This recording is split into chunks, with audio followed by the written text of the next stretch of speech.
ಶಿವಮೊಗ್ಗದ ಹತ್ತಿರದ ಒಂದು ಸುಂದರ ಹಳ್ಳಿ.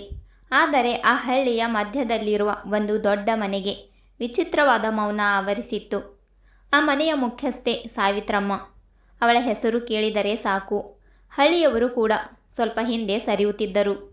ಅವಳ ಮಾತುಗಳಲ್ಲಿ ಪ್ರೀತಿ ಕಡಿಮೆ, ಕಠಿಣತೆ ಹೆಚ್ಚು. ಅವಳು ಯಾವ ಕೆಲಸವನ್ನು ಅಲ್ಪವಾಗಿ ತೆಗೆದುಕೊಳ್ಳುವುದಿಲ್ಲ. ಆದರೆ ಯಾರ ತಪ್ಪನ್ನು ಕ್ಷಮಿಸುವ ಗುಣ ಅವಳಲ್ಲಿ ಇರಲಿಲ್ಲ. ಮನೆಯೊಳಗೆ ಯಾರು ಅವಳ ಮುಂದೆ ತಮ್ಮ ಮನಸ್ಸಿನ ಮಾತು ಹೇಳಲು ಧೈರ್ಯ ಮಾಡುತ್ತಿರಲಿಲ್ಲ. ಅವಳ ಮಗ ರಾಘವ್ ಮಾತ್ರ ಅವಳಿಗೆ ತುಂಬ ಗೌರವ ಕೊಡುತ್ತಿದ್ದ. ಅವನು ತನ್ನ ತಾಯಿಯ ಕಠಿಣತೆಯ ಹಿಂದೆ ಏನೋ ನೋವು ಇರುತ್ತದೆ ಎಂದು ಅರ್ಥ ಮಾಡಿಕೊಂಡಿದ್ದ.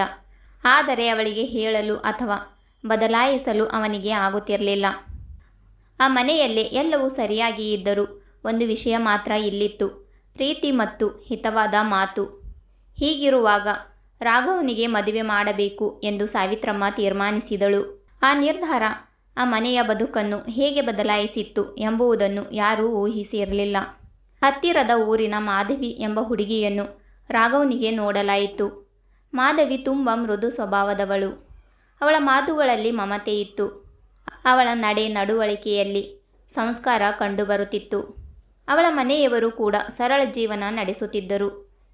ಮದುವೆ ಶೀಘ್ರವಾಗಿ ನಿಶ್ಚಯವಾಗಿ ಅದ್ಧೂರಿಯಾಗಿ ನಡೆಯಿತು.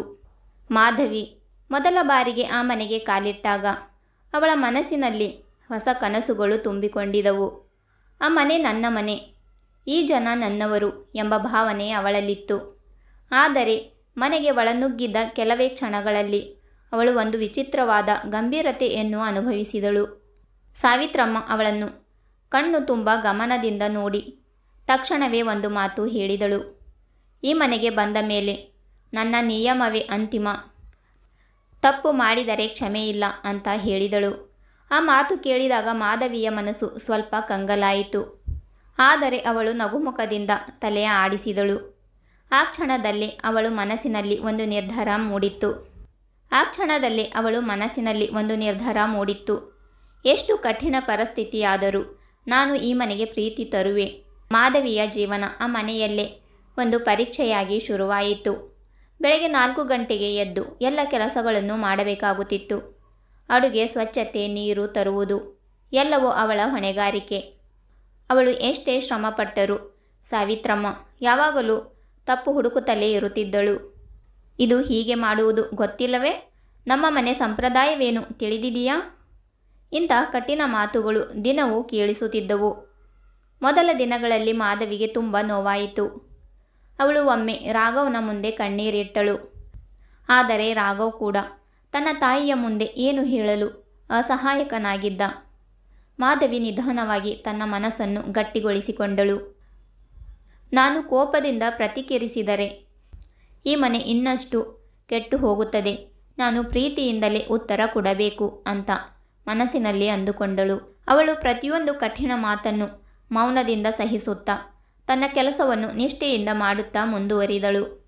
ಅವಳ ಹೃದಯದಲ್ಲಿ ಒಂದು ನಂಬಿಕೆ ಮಾತ್ರ ಇತ್ತು: ಒಂದು ದಿನ ಎಲ್ಲವೂ ಬದಲಾಗುತ್ತದೆ. ಒಂದು ದಿನ ಮಾಧವಿಗೆ ಜ್ವರ ಬಂದಿತ್ತು. ದೇಹದಲ್ಲಿ ಶಕ್ತಿ ಇರಲಿಲ್ಲ. ಆದರೆ ಅವಳು ಕೆಲಸ ನಿಲ್ಲಿಸಲಿಲ್ಲ. ಅವಳು ನಿಧಾನವಾಗಿ ಕೆಲಸ ಮಾಡುತ್ತಾ ಇದ್ದಾಗ ಸಾವಿತ್ರಮ್ಮ ಅದನ್ನು ಗಮನಿಸಿದಳು. ಆದರೆ ಸಹಾನುಭೂತಿ ತೋರಿಸುವ ಬದಲು ಅವಳು ಕಠಿಣವಾಗಿ ಕೇಳಿದಳು: ಅಸ್ವಸ್ಥ ಅಂತ ಹೇಳಿಕೊಂಡು ಕೆಲಸ ತಪ್ಪಿಸಿಕೊಳ್ಳಕ್ಕೆ ನೋಡ್ತೀಯಾ? ಆ ಮಾತು ಕೇಳಿದಾಗ ಮಾಧವಿಯ ಕಣ್ಣಲ್ಲಿ ಕಣ್ಣೀರು ತುಂಬಿತ್ತು. ಆದರೆ ಅವಳು ಅದನ್ನು ಮರೆಮಾಚಿ ನಗುಮುಖದಿಂದ ಹೇಳಿದಳು: ಇಲ್ಲ ಅಮ್ಮ, ನಾನು ಮಾಡ್ತೀನಿ ಅಂತ ಹೇಳಿದಳು. ಆ ದಿನ ಅವಳು ಜ್ವರದಲ್ಲಿಯೇ ಎಲ್ಲ ಕೆಲಸ ಮುಗಿಸಿದಳು. ರಾತ್ರಿ ಅವಳು ತುಂಬ ದುರ್ಬಲವಾಗಿ ಕುಳಿತಿದ್ದಾಗ ರಾಘವ್ ಅವಳನ್ನು ನೋಡಿ ಕಳವಳಗೊಂಡನು. ಅವನು ಅವಳಿಗೆ ವಿಶ್ರಾಂತಿ ತೆಗೆದುಕೊಳ್ಳು ಎಂದು ಹೇಳಿದ್ದ. ಆದರೆ ಮಾಧವಿ ನಿಧಾನವಾಗಿ ಹೇಳಿದಳು: ಅವಳು ನನ್ನ ಅಮ್ಮ. ಅವಳಿಗೆ ಈಗ ಅರ್ಥವಾಗದಿದ್ದರೂ ಒಂದು ದಿನ ಖಂಡಿತವಾಗಿಯೂ ಅರ್ಥವಾಗುತ್ತದೆ. ಅವಳ ಮಾತುಗಳಲ್ಲಿ ನೋವು ಇದ್ದರೂ ಅದಕ್ಕಿಂತ ಹೆಚ್ಚು ಪ್ರೀತಿ ಮತ್ತು ಸಹನೆ ಇತ್ತು. ಆ ಕ್ಷಣದಲ್ಲಿ ಅವಳ ಸಹನೆ ಒಂದು ಶಕ್ತಿಯಾಗಿ ಕಾಣಿಸುತ್ತಿತ್ತು. ಮಾಧವಿ ತನ್ನ ಪ್ರೀತಿಯನ್ನು ಕೇವಲ ಮಾತುಗಳಲ್ಲಿ ಮಾತ್ರವಲ್ಲ, ತನ್ನ ಕಾರ್ಯಗಳಲ್ಲಿ ತೋರಿಸಲು ಪ್ರಾರಂಭಿಸಿದಳು. ಅವಳು ಸಾವಿತ್ರಮ್ಮಗೆ ಇಷ್ಟವಾದ ಆಹಾರವನ್ನು ಮಾಡುತ್ತಿದ್ದಳು. ಸಮಯಕ್ಕೆ ಔಷಧ ಕೊಡುತ್ತಿದ್ದಳು. ಅವಳಿಗೆ ಬೇಸರವಾಗದಂತೆ ನೋಡಿಕೊಳ್ಳುತ್ತಿದ್ದಳು. ಒಮ್ಮೆ ಸಾವಿತ್ರಮ್ಮಗೆ ತಲೆನೋವು ಬಂದಾಗ ಮಾಧವಿ ನಿಧಾನವಾಗಿ ಅವಳ ತಲೆಯನ್ನು ಮಸಾಜ್ ಮಾಡುತ್ತಿದ್ದಳು. ಅವಳು ಯಾವುದೂ ನಿರೀಕ್ಷಿಸದೆ ಕೇವಲ ಪ್ರೀತಿಯಿಂದ ಸೇವೆ ಮಾಡುತ್ತಿದ್ದಳು. ಸಾವಿತ್ರಮ್ಮ ಹೊರಗೆ ಏನೂ ತೋರಿಸುತ್ತಿರಲಿಲ್ಲ. ಆದರೆ ಅವಳ ಮನಸ್ಸಿನಲ್ಲಿ ನಿಧಾನವಾಗಿ ಒಂದು ಬದಲಾವಣೆ ಶುರುವಾಯಿತು. ಈ ಹುಡುಗಿ ಇಷ್ಟು ಕಷ್ಟಪಟ್ಟು ನನಗೆ ಏಕೆ ಇಷ್ಟೊಂದು ಕಾಳಜಿ ತೋರಿಸುತ್ತಾಳೆ ಎಂಬ ಪ್ರಶ್ನೆ ಅವಳನ್ನು ಕಾಡಲು ಶುರುವಾಯಿತು. ಆದರೂ ಅವಳು ತನ್ನ ಅಹಂಕಾರವನ್ನು ಬಿಡಲಿಲ್ಲ. ಅವಳು ಇನ್ನೂ ಕಠಿಣವಾಗಿಯೇ ವರ್ತಿಸುತ್ತಿದ್ದಳು. ಆದರೆ ಮಾಧವಿ ತನ್ನ ಪ್ರೀತಿಯನ್ನು ಕಡಿಮೆ ಮಾಡಲಿಲ್ಲ. ಅವಳ ನಿಸ್ವಾರ್ಥ ಸೇವೆ ಒಂದು ದಿನ ಫಲ ನೀಡಲಿದೆ ಎಂಬ ನಂಬಿಕೆಯಲ್ಲಿ ಅವಳು ಮುಂದುವರಿದಳು. ಒಂದು ರಾತ್ರಿ ಸಾವಿತ್ರಮ್ಮಗೆ ತೀವ್ರವಾಗಿ ಅಸ್ವಸ್ಥತೆ ಉಂಟಾಯಿತು. ಅವಳು ಹಠಾತ್ ಕುಸಿದು ಬಿದ್ದಳು. ಮನೆಯಲ್ಲಿರುವ ಎಲ್ಲರೂ ಗಾಬರಿಗೊಂಡರು. ರಾಘವ್ ವೈದ್ಯರನ್ನು ಕರೆಸಲು ಓಡಿದನು. ಆ ಸಮಯದಲ್ಲಿ ಮಾಧವಿ ಮಾತ್ರ ಧೈರ್ಯದಿಂದ ನಿಂತಳು.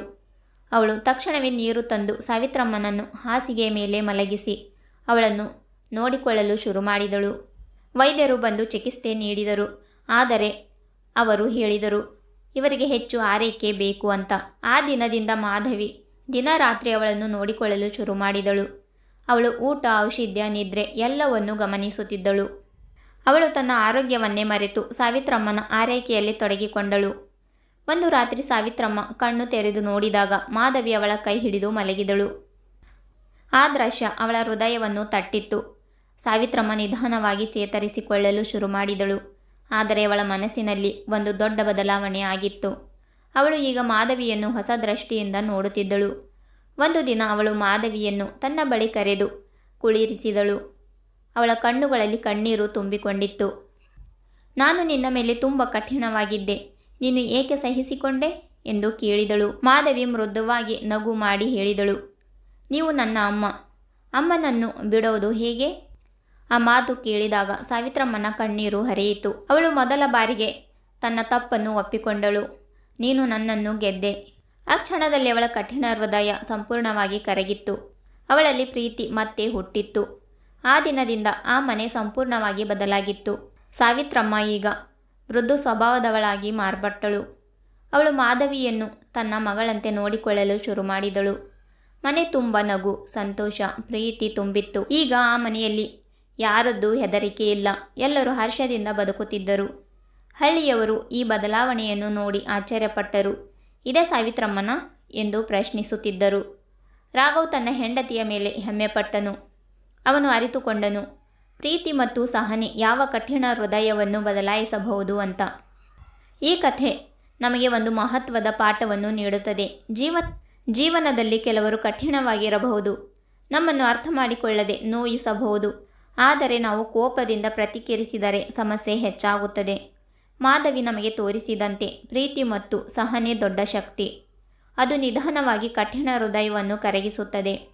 ಅವಳು ಯಾರನ್ನೂ ಸೋಲಿಸಲಿಲ್ಲ, ಆದರೆ ಒಂದು ಹೃದಯವನ್ನು ಗೆದ್ದಳು. ನಿಜವಾದ ಗೆಲುವು ಅಂದರೆ ಯಾರನ್ನು ಜಗಳದಲ್ಲಿ ಸೋಲಿಸುವುದಲ್ಲ, ಅವರ ಮನಸ್ಸನ್ನು ಪ್ರೀತಿಯಿಂದ ಗೆಲ್ಲುವುದು. ಕೊನೆಯಲ್ಲಿ ನಾವು ನೆನಪಿಡಬೇಕಾದ ಒಂದು ಮಾತು, ಪ್ರೀತಿ ಇದ್ದರೆ ಅಸಾಧ್ಯವೆಂಬುವುದೇ ಇಲ್ಲ.